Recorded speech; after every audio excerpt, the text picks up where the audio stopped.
E nós vamos meditar na primeira carta de Paulo aos Coríntios, no capítulo 2, nos versículos 1 a 5. Esse é o nosso texto desta manhã. A partir desse texto vamos aprender lições para nosso viver cristão, lições importantes para o nosso viver cristão, a partir desse texto. 1 aos Coríntios, no capítulo 2, nós leremos os 5 primeiros versículos. Os irmãos devem acompanhar atenciosamente a leitura e manter a Bíblia aberta nesse texto, porque vamos fazer, evidentemente, referências a ele constantemente. 1 aos Coríntios, capítulo 2, versículos 1 a 5, diz assim: Eu mesmo, irmãos, quando estive entre vocês, não fui com um discurso eloquente, nem com muita sabedoria para lhes proclamar o mistério de Deus, pois decidi nada saber entre vocês, a não ser Jesus Cristo e este crucificado. E foi com fraqueza, temor e com muito tremor que estive entre vocês. Minha mensagem e minha pregação não consistiram de palavras persuasivas de sabedoria, mas consistiram de demonstração do poder do Espírito, para que a fé que vocês têm não se baseasse na sabedoria humana, mas no poder de Deus. Os irmãos já sabem, já conhecem um dos problemas que eram enfrentados pelos crentes que se reuniam na igreja cristã em Corinto. Corinto tinha uma igreja fundada pelo apóstolo Paulo, e essa igreja tinha diversos problemas, vários problemas.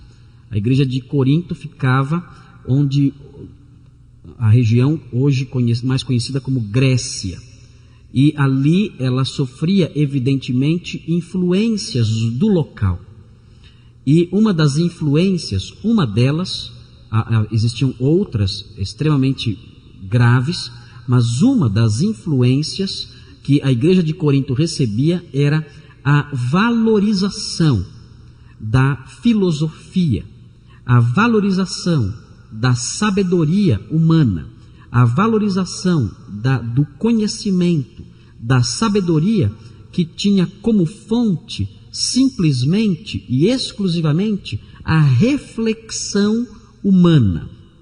E o apóstolo Paulo fala sobre a valorização disso. O apóstolo Paulo diz que isso é o mesmo que orgulhar-se ou gloriar-se nos homens. As pessoas se gloriam no conhecimento dos outros e se intitulam seguidores deste ou daquele sábio. O apóstolo Paulo diz que essa é uma postura mundana, que isso é carnalidade, que isso gera oposições, que isso gera divisões. Na igreja de Corinto existia isso. Existiam aqueles que admiravam o apóstolo Paulo, existiam aqueles que admiravam Apolo, existiam aqueles que admiravam Pedro, existiam aqueles que diziam que não admiravam ninguém, que admiravam só Cristo. Na verdade eram os piores de todos, eram os mais hipócritas. O apóstolo Paulo fala: essas coisas que vocês fazem revela uma admiração pelo conhecimento humano que não é agradável a Deus. Deus não quer que nós nos gloriemos nos homens. Deus não quer que nós sejamos orgulhosos porque somos seguidores desta ou daquela facção. Isso é pecado, isso é errado. E o apóstolo Paulo diz: olha, é isso que faz com que existam oposições e brigas entre vocês. É isso que faz com que existam divisões entre vocês. Vocês não são unidos, vocês não são amigos, vocês não se respeitam mutuamente, e não se respeitam mutuamente, não são unidos e não são amigos, porque se gloriam nos homens. O apóstolo Paulo condena essa prática, e quando ele chega no capítulo 2, que é o capítulo que nós estamos inaugurando hoje, ele fala: olhem para mim, alguns aí de vocês dizem que são seguidores de Paulo. E ele fala: olhem para mim e vejam qual foi a minha postura diante de vocês. Eu quis apresentar sabedoria humana? Eu quis me enaltecer entre vocês? Eu quis criar fãs? Eu quis ter o meu fãzinho, o meu fã-clube aí em Corinto? Eu trabalhei para que vocês se gloriassem em mim, no meu conhecimento, na minha sabedoria, na profundidade da minha teologia? O apóstolo Paulo era um grande doutor. Era um dos homens mais inteligentes do seu tempo, sem sombra de dúvida, se não um dos homens mais inteligentes que já pisou neste mundo. E no entanto ele diz, eu quando estive aí em Corinto, eu quis dar demonstrações do meu conhecimento, eu quis fazer com que vocês me admirassem e se gloriassem por serem seguidores do grande, do super inteligente apóstolo Paulo. Foi isso que eu fiz estando entre vocês aí? É claro que não foi esse o meu objetivo. Eu não queria que vocês se gloriassem em pessoas, em conhecimento humano, em demonstrações de sabedoria mundana, nada disso. Eu quis que vocês conhecessem uma coisa só, o evangelho genuíno. E esse evangelho fosse a alegria de vocês. Esse evangelho fosse o motivo do orgulho, entre aspas, de vocês. A glória, a felicidade, a base da dignidade e da honra de vocês. O apóstolo Paulo, um pouquinho antes do capítulo 2, fala sobre a igreja. Ele fala, olhem para a igreja, vejam as pessoas que Deus escolheu. Nós falamos sobre isso na semana passada. O apóstolo Paulo diz, olhem para vocês, olhem ao seu redor e vejam, vocês não são cristãos porque o cristianismo é simplesmente uma religião simples, uma religião fraca, uma religião pobre, e então vocês, por terem uma mente pouco privilegiada, vocês estão seguindo o cristianismo. Não é nada disso. Ele diz, vocês estão seguindo o cristianismo, vocês abraçaram a fé cristã porque Deus escolheu pessoas simples como vocês. Ele escolheu poucos grandes, escolheu poucos príncipes, escolheu poucos doutores, escolheu pouquíssimas pessoas de nobre nascimento. Ele escolheu poucas pessoas que são olhadas pelo mundo como pessoas dignas de aplauso e de admiração. E com isso ele quis mostrar para vocês que ele não valoriza a sabedoria humana. Ele despreza a grandeza humana. A grandeza humana que vocês estão valorizando, a sabedoria humana que vocês estão aplaudindo, vocês mesmos, são a maior prova de que Deus despreza essas coisas. Porque vocês são pessoas humildes, não são pessoas de nobre nascimento, não são doutores, não são ricos, não são nobres, nada disso. Vocês são a maior prova de que Deus despreza a grandeza humana. Será que vocês não podem perceber isso? E o apóstolo Paulo então vai construindo o seu raciocínio, atacando a sabedoria humana, dando provas, dando evidências de que o próprio Deus despreza a sabedoria humana, a filosofia humana, despreza a grandeza humana e considera tudo isso loucura. Esse texto não é diferente. Esse texto compõe o argumento principal do apóstolo Paulo. Nesse texto, o apóstolo Paulo também quer provar que Deus despreza a sabedoria humana. Nós temos uma mensagem central, uma verdade central. Coloquei verdade central e não mensagem central para não repetir a palavra embaixo ali. Então ficou verdade central. A mensagem do Evangelho demonstra o desprezo de Deus pela sabedoria humana. Na semana passada dissemos que a igreja, a realidade da igreja, as pessoas que compõem a igreja, demonstram o quanto Deus despreza a sabedoria humana. Hoje, o texto que está diante de nós é um pouco diferente. Agora o apóstolo Paulo aponta para outra direção, não aponta mais para a igreja. Agora ele aponta para a mensagem do Evangelho. Ele diz, olha, Deus despreza a sabedoria humana. Primeira prova, vocês mesmos. Olha aí, quem aí é sábio? Ninguém. Quem é de nobre nascimento? Ninguém. Está vendo como Deus despreza a sabedoria humana? Ele chamou as pessoas simples. E agora ele aponta para outra prova. Ele aponta para a mensagem do Evangelho. E nós temos aí a mensagem do Evangelho, ela também demonstra, se nós a estudarmos, se nós a conhecermos e percebermos o que ela contém, percebermos o que ela faz, nós descobriremos que a mensagem do Evangelho também demonstra o desprezo de Deus pela sabedoria humana. Vamos olhar três fatores. A frase está grande, mas não precisa copiar a frase inteira, só escreve 3 fatores quem está escrevendo. 3 fatores relacionados à mensagem do Evangelho. Esses 3 fatores provam que através dela Deus demonstra desprezo pela sabedoria e grandeza do homem.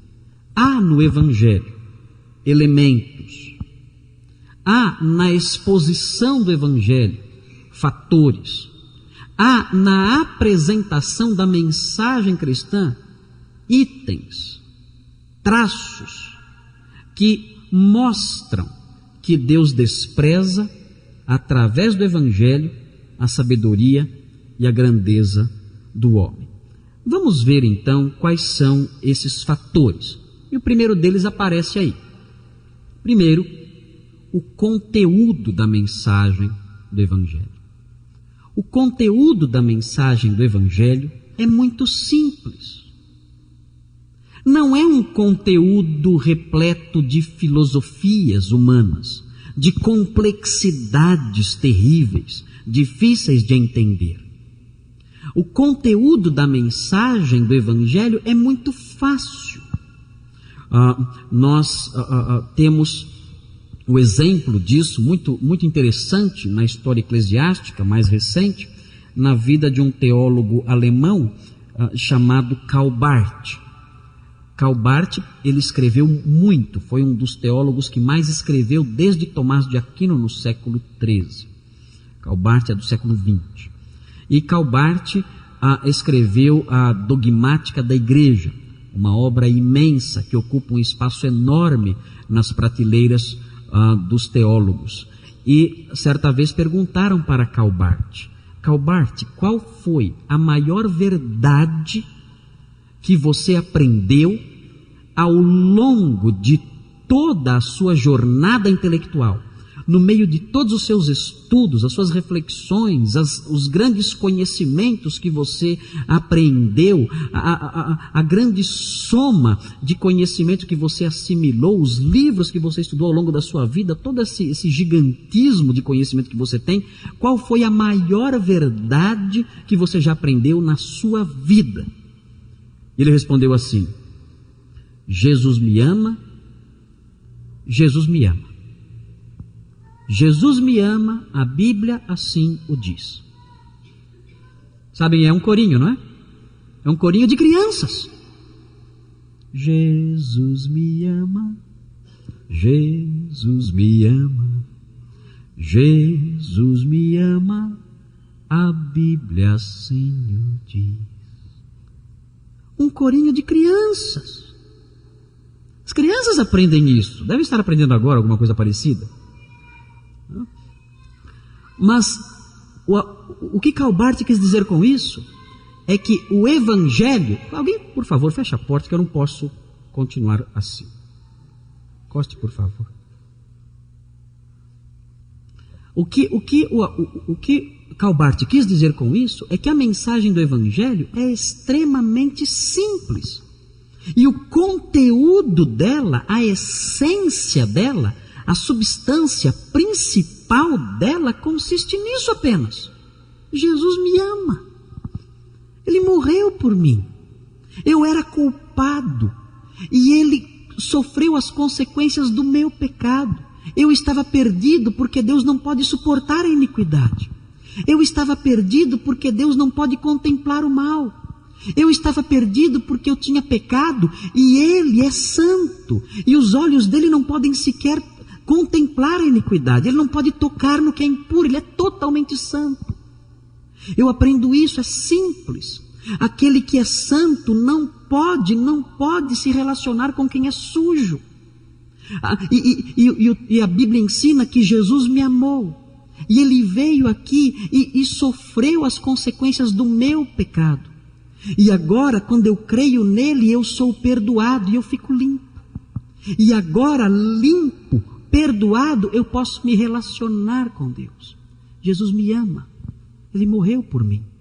Sofreu no meu lugar para me perdoar, para me lavar, para que eu pudesse me relacionar com Deus, para tirar o pecado que impedia o meu relacionamento com Deus, que impedia que eu me aproximasse dele, para tirar o pecado e fazer com que eu pudesse me relacionar com ele. A Bíblia fala: todos pecaram e destituídos estão, separados estão, por causa do pecado, estão separados da glória de Deus. Mas Jesus me ama, Jesus me ama, a Bíblia assim o diz. E Ele veio aqui e morreu por causa desse pecado que impedia o meu acesso.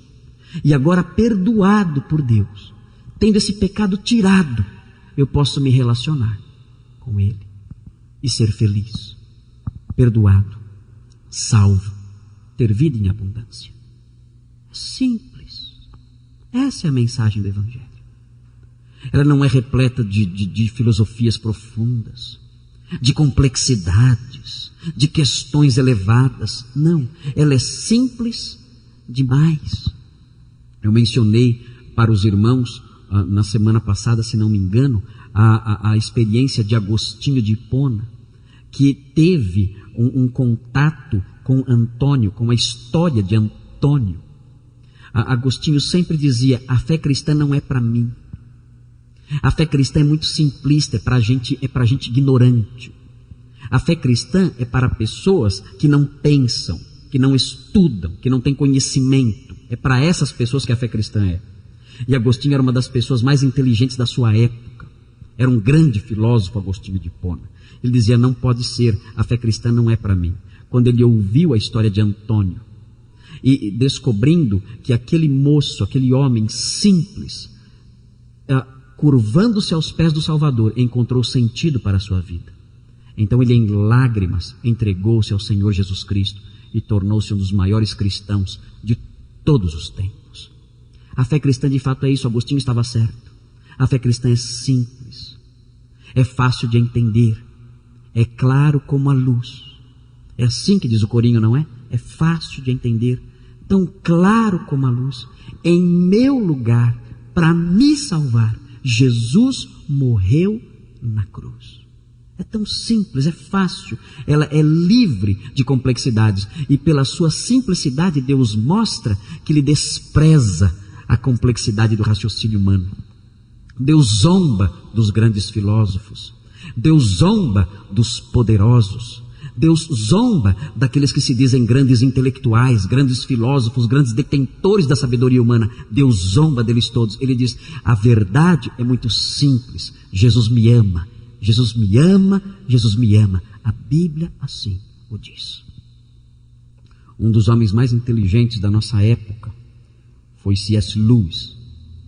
Os jovens aqui já devem ter lido livros dele. Os jovens que não leram têm que ler, porque ninguém pode passar por essa vida sem ler os livros do C.S. Lewis. Isso é um crime contra si mesmo, é um suicídio intelectual e devocional não ler os livros do C.S. Lewis. Há livros fantásticos, maravilhosos, lindos do C.S. Lewis que devem ser lidos por todos, principalmente pelos jovens e até juniores. Crianças podem ler livros do C.S. Lewis. Ele tem uma série para crianças que é uma série belíssima. Eu gosto mais do que as crianças. Eu já li essa série e gosto mais do que as crianças gostam. Muito rica.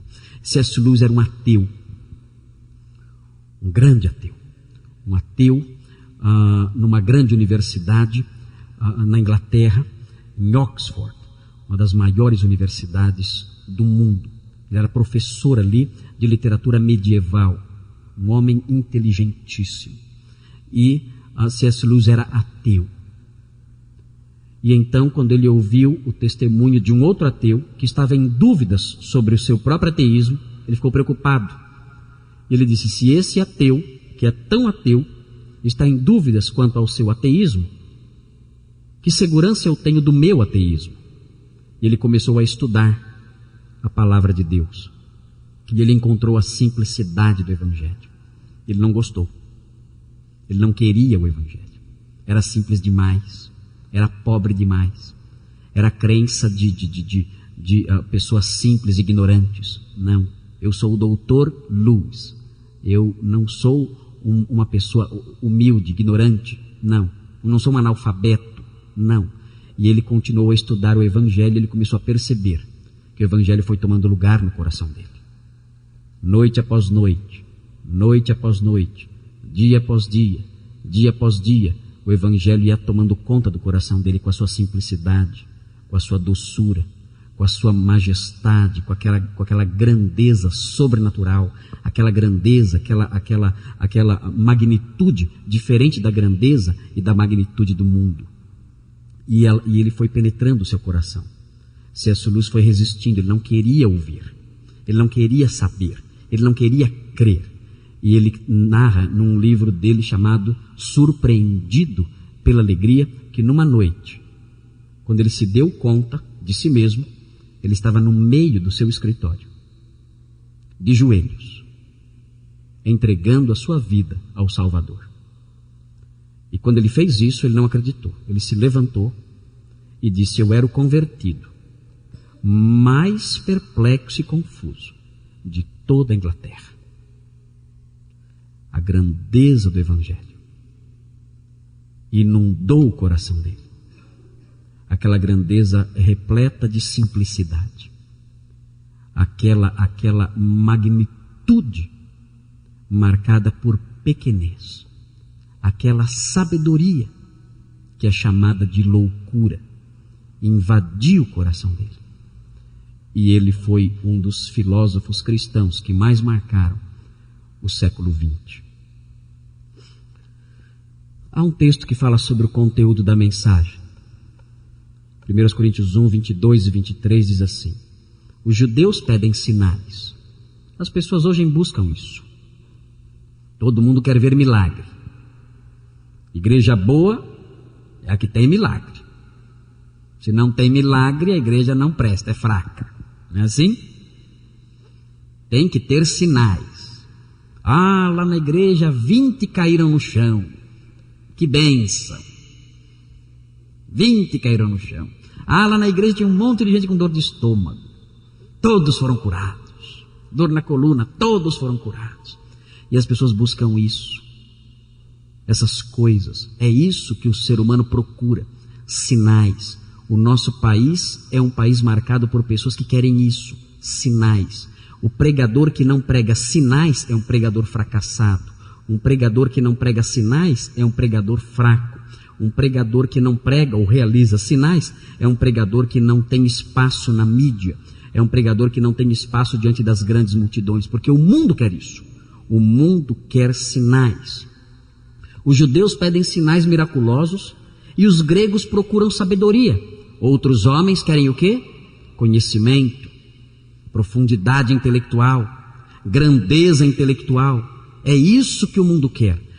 Alguns, milagres. Outros, conhecimento. Paulo diz: nós, porém, pregamos a Cristo crucificado. Esse é o conteúdo da mensagem. Cristo crucificado, o qual de fato é escândalo para os judeus e loucura para os gentios. O mundo não gosta dessa mensagem. Ela é muito simples. O mundo quer sinais e sabedoria. O mundo quer milagres grandiosos e demonstrações de profundidade intelectual. É isso que o mundo quer. Mas Paulo diz: não é esse o evangelho verdadeiro. O evangelho verdadeiro mostra Cristo, Cristo crucificado, que o mundo rejeita, que o mundo não quer. O apóstolo Paulo diz no versículo 1: eu mesmo, quando estive entre vocês, não fui com discurso eloquente, nem com muita sabedoria para lhes proclamar o mistério de Deus, pois decidi nada saber entre vocês, a não ser Jesus Cristo e este crucificado. Só isso. Foi o que eu fui fazer aí. Eu não fui aí falar de filosofia, nem fazer sinais. Eu fui aí fazer uma coisa só: anunciar o evangelho puro para vocês e nada mais. Isso mostra a simplicidade da fé. Há um segundo fator que mostra que o evangelho despreza a sabedoria e grandeza do homem. Observe a atitude do expoente da mensagem. A atitude da pessoa que fala do Evangelho também mostra a pequenez, entre aspas, do Evangelho, a simplicidade. Como é que nós pregamos o Evangelho? Como é que nós somos ensinados a pregar o Evangelho? Com orgulho? Com raiva? Querendo impor as nossas palavras e nossas ideias? É assim que nós pregamos o Evangelho? É assim que nós somos ensinados a pregar o Evangelho? Eu já vi alguns crentes pregando o Evangelho de modo assustador. De modo assustador. Já vi gente quebrando pau. Quebrando pau. A coisa tinha quase que segurar. Quase que segurar. E discutindo, e debatendo, e pegando a Bíblia, e apontando com o dedo, e gesticulando, e, enfim, uma coisa assustadora. Essas pessoas que fazem isso, que brigam, que tentam impor suas ideias como cristãos, que arrumam encrenca, que se tornam extremamente amargas, que se tornam extremamente inconvenientes com o modo como apresentam a mensagem, não entenderam o Evangelho. O Evangelho deve mostrar simplicidade, o Evangelho deve mostrar humildade e pequenez até mesmo na hora em que ele é apresentado. Quando eu apresento o Evangelho, a minha postura deve mostrar que o Evangelho é algo simples. O meu comportamento, o meu modo de proceder, a minha postura diante da pessoa deve mostrar que eu sou uma pessoa livre do orgulho, que eu não estou querendo ganhar uma discussão, que eu não estou querendo expor uma ideia mais profunda. Não, eu estou lá diante daquela pessoa humildemente, pequeno, dependente, tentando apresentar a ela o caminho verdadeiro. Vejam o que diz o versículo 3, observem, 3. Vejam a postura do apóstolo Paulo. E foi com fraqueza. Vejam aí, fraqueza. O apóstolo Paulo se aproximou dos coríntios, pequeno, fraco. Ele não quis bater na mesa. Não quis vir a discutir opiniões. Não. Foi com fraqueza, temor e com muito tremor que estive entre vocês. Eu não fui até aí brigar, discutir, bater, nada disso. Eu me apresentei a vocês com humildade. E eu falei com vocês numa postura de simplicidade e pequenez, para apresentar o Evangelho a vocês. Nós temos o exemplo de Pedro aqui.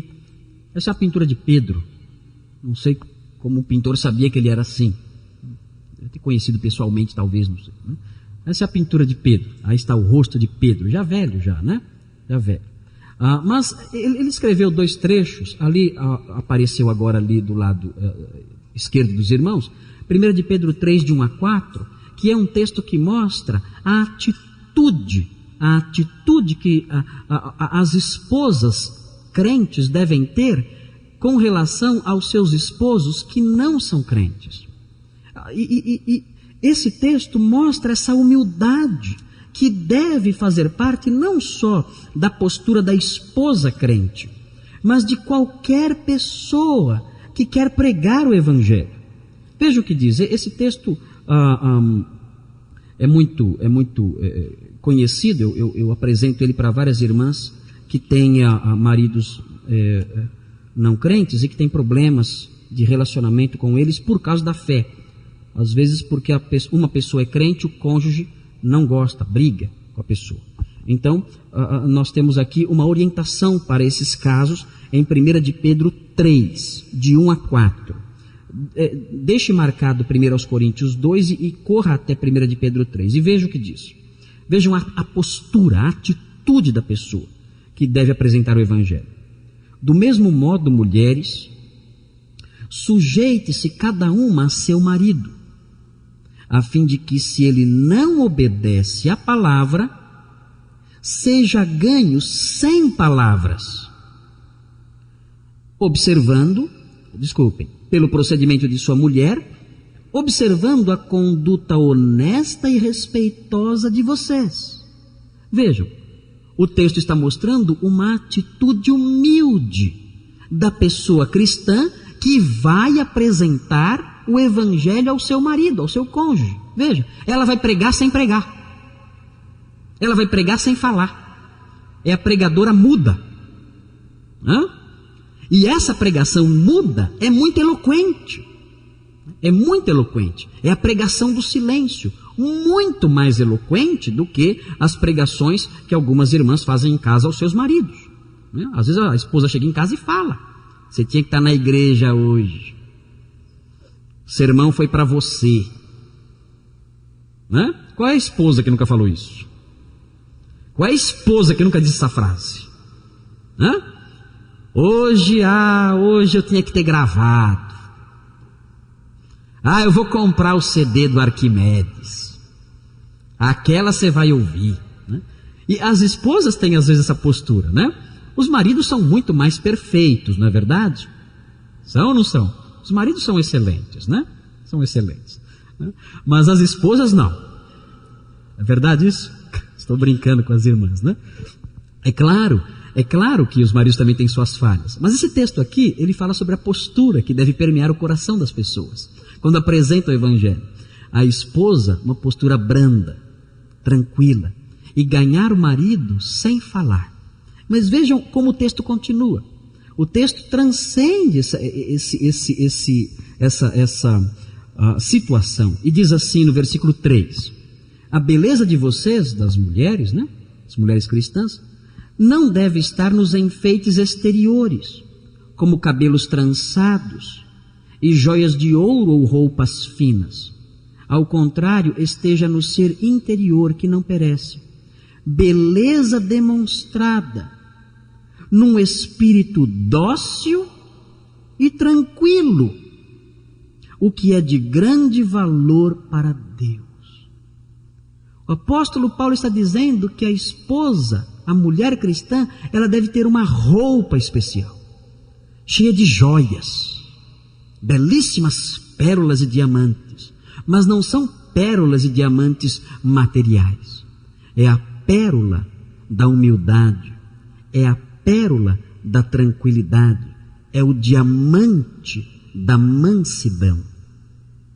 E o apóstolo Pedro diz que quando a mulher se veste com essas roupas ornadas por essas joias tão preciosas e raras, diga-se de passagem, muito mais raras do que diamantes e pérolas, muito mais difíceis de se ver do que qualquer outra joia preciosa, quando ela se veste com essas roupas de mansidão, de tranquilidade, de humildade, ela então se torna a grande evangelista do lar.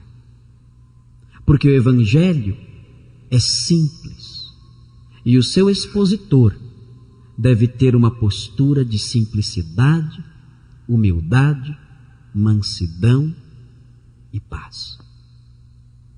O apóstolo Pedro escreve mais um pouquinho à frente, apareceu agora ali do lado direito, no mesmo capítulo, os versículos 15 e 16, que nós já lemos hoje. Dê uma olhadinha lá, é só virar a página e você vai ver os versículos 15 e 16.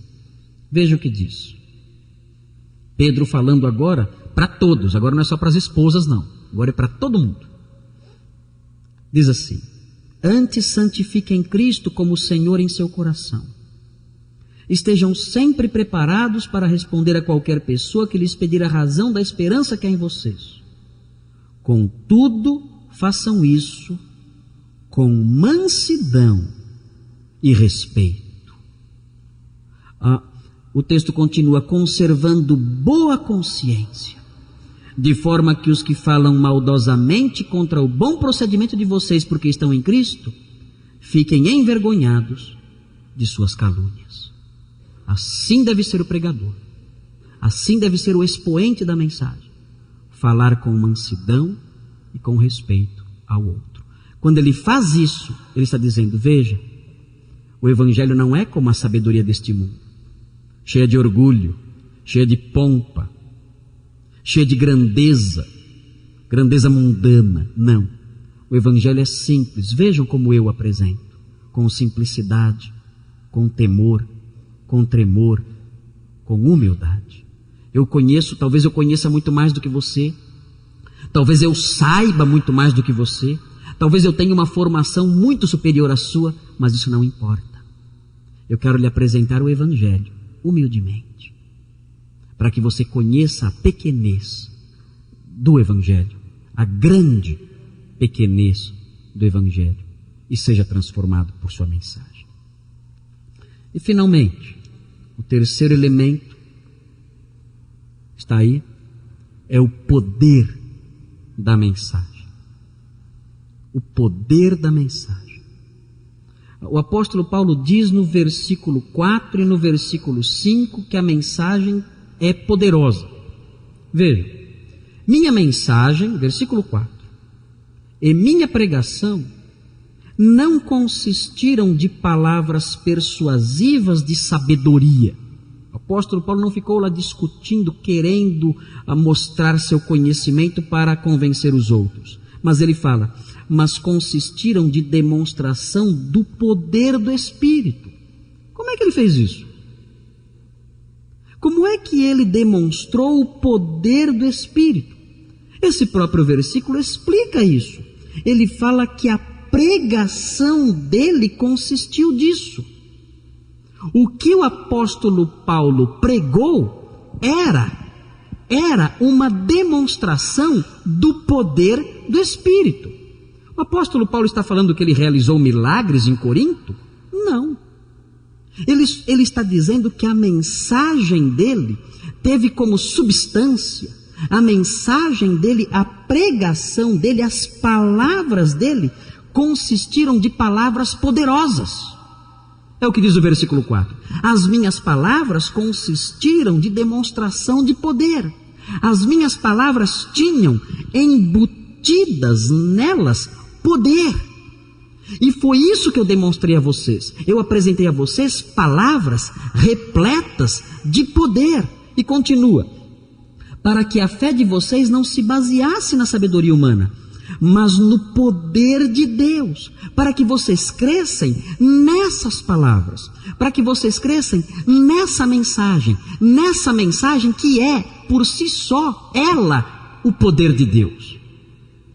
Quando o homem prega o Evangelho, ele demonstra na pregação em si, a pregação dele consiste em si, em poder de Deus. As palavras do Evangelho são, elas mesmas, por si só, poder de Deus. O apóstolo Paulo não fez milagre nenhum em Corinto. Vejam aqui, observações importantes. Aqui, primeiro, a demonstração de poder não é aqui a realização de milagres. Não é. O apóstolo Paulo acabou de dizer, os judeus pedem sinais miraculosos. Ele está criticando essa postura. Ele não está preocupado, não esteve preocupado em Corinto em fazer milagres ali. Nós vemos ali, não há registro de nenhum milagre de Paulo realizado em Corinto. Se os irmãos lerem Atos 18, de 1 a 11, vão ver que a visita de Paulo a Corinto foi uma visita sem milagre nenhum. Não realizou nada lá. Como é que ele fala? A minha permanência aí consistiu em demonstração de poder.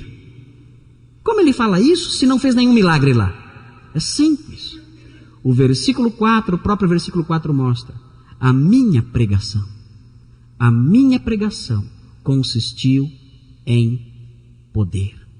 Veja a segunda observação.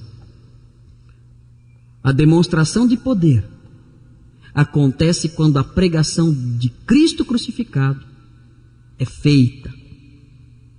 O versículo 4 deixa claro que é a própria mensagem a demonstração de poder. Quando ela é anunciada, o poder do Espírito é demonstrado. Em Romanos 1,16, o apóstolo Paulo diz, Romanos 1,16, não me envergonho do Evangelho, porque ele é o quê? O que ele é? O Evangelho é o poder de Deus para a salvação de todo aquele que crê. O apóstolo Paulo foi a Corinto, pregou o Evangelho. E ele disse, as minhas palavras foram palavras poderosas, porque eu apresentei o Evangelho. E o Evangelho é isso, é o poder de Deus. Martinho Lutero dizia que a palavra de Deus é como um leão. Ela tem força em si mesma. Eu não preciso de artifícios para dar força a um leão. Não preciso. Martinho Lutero dizia, nós temos apenas, quando falamos do Evangelho, nós temos que apenas abrir a jaula. Só abrir a jaula. Sabe o que significa? Só falar. Apresentar o Evangelho. Abra a jaula. Deixe o leão sair. E ele fará o seu trabalho. Ninguém precisa estimular um leão a destruir, a morder, a estraçalhar. Precisa? Não. Se eu trouxesse aqui um leão e abrisse a jaula, os irmãos não iam esperar eu instigar o leão. Os irmãos não iam esperar eu fazer, pega leão, pega Léo. Não. Não. Ninguém ia esperar isso. Sabe por quê? Porque o leão por si só teria a iniciativa de sair e correr sobre todo mundo, e atacar todo mundo, e tentar estraçalhar quem ele pudesse. Ele próprio ia fazer, ele não teria o trabalho de ficar forçando com uma varinha, vai lá, pega, pega. Não, não precisaria disso. A palavra de Deus, Martinho Lutero diz, é um leão. Eu abro a jaula e vou embora e deixo. Ele próprio sai e destrói, e avassala, e estraçalha os corações das pessoas. É o poder de Deus. Não preciso de artifícios. Não preciso de sabedoria humana. Não preciso de argumentos especiais. Não preciso de nada disso. Preciso apenas abrir a jaula, abrir a boca, falar, apresentá-la. E ela, leão solto, vai destruir, vai esmagar, vai ferir, vai morder, vai estraçalhar os corações das pessoas. Vamos ver as aplicações. Aqui nós temos uma foto da Acrópole, onde o apóstolo Paulo esteve um pouco antes de ir a Corinto.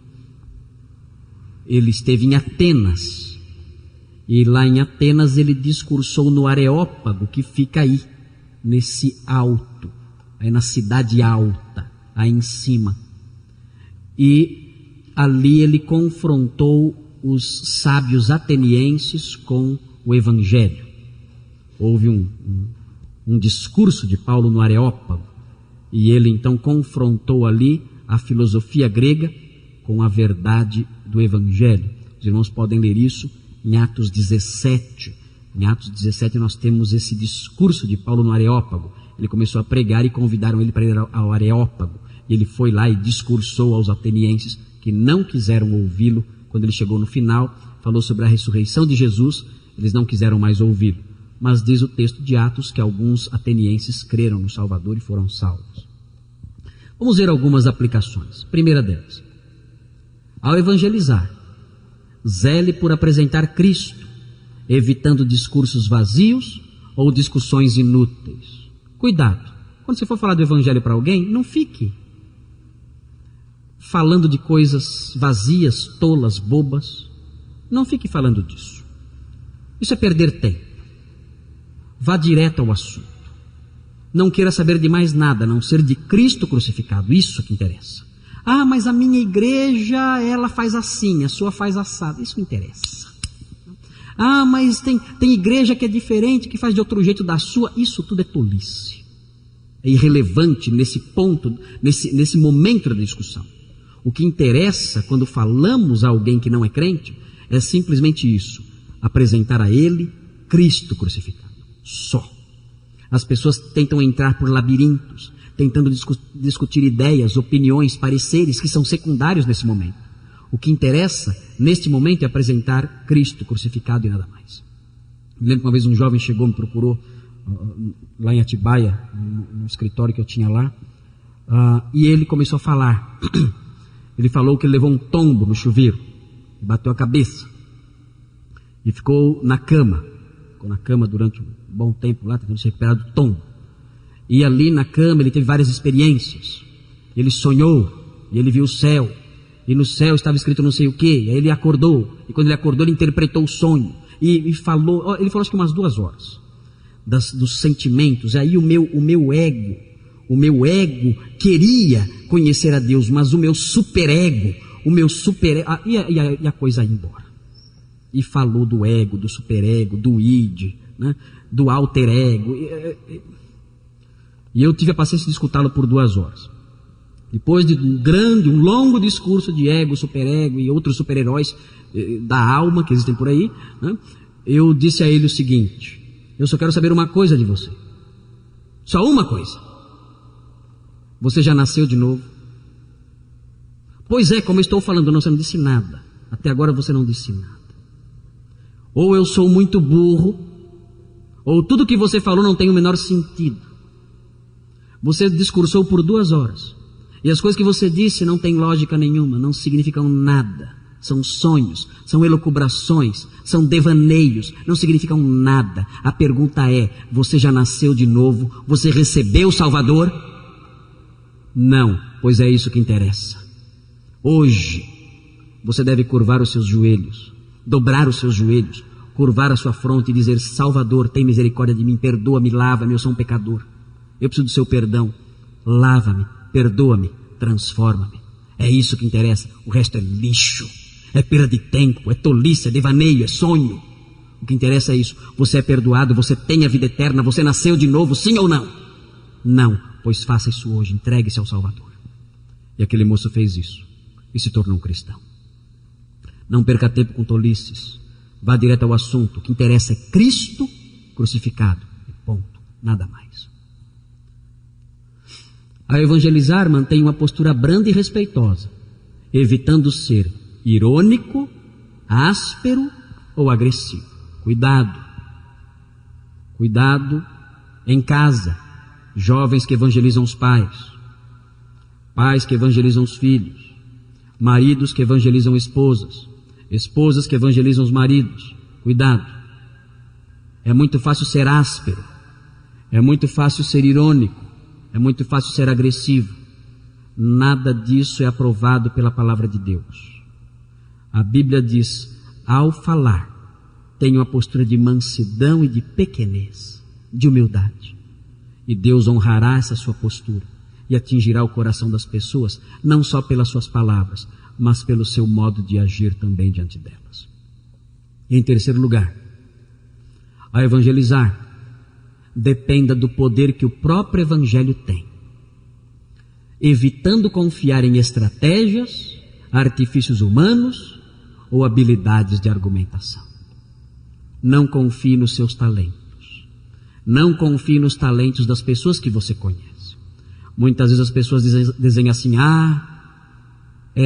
aquela pessoa não se converte, mas se o evangelista fulano de tal pregasse para ela, com toda a habilidade que ele tem, ela se converteria na hora.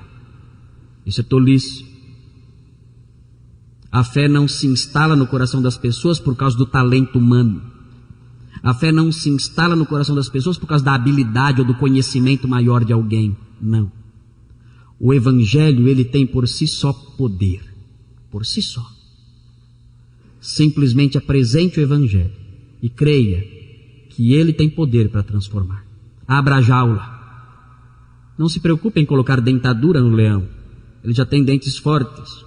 Não se preocupe em deixá-lo nervoso, bravo, tentando fazer com que ele ataque para valer. Não. Não crie artifícios. Não creia em seu talento pessoal. Não. Simplesmente abra a jaula. Fale do Evangelho. E deixe o leão devorar. Deixe o leão destruir. Deixe o leão estraçalhar os corações dos pecadores, que estraçalhados vão buscar em Cristo perdão e conhecerão a vida eterna, a vida em abundância que só Cristo dá. Vamos orar. Senhor Deus, obrigado por esse texto que lemos, que estudamos. Nós agradecemos pela pequenez do Evangelho, porque nele aprendemos que o Senhor despreza a sabedoria humana. Livra-nos, ó Deus, do interesse pelas coisas que são grandes aos olhos do mundo e faça com que nós busquemos a Tua grandeza, que nos gloriemos na Sua palavra, que para o mundo é loucura, nos alegremos no Seu perdão que para o mundo não existe. Ajuda-nos nisso, ajuda-nos a sermos ministros do Evangelho, a falarmos do Evangelho confiando no poder da Sua palavra. E assim, com mansidão, com humildade, sejamos luzes neste mundo, expandindo a verdade àqueles que sofrem por viverem na mentira. Em nome de Jesus pedimos. Amém.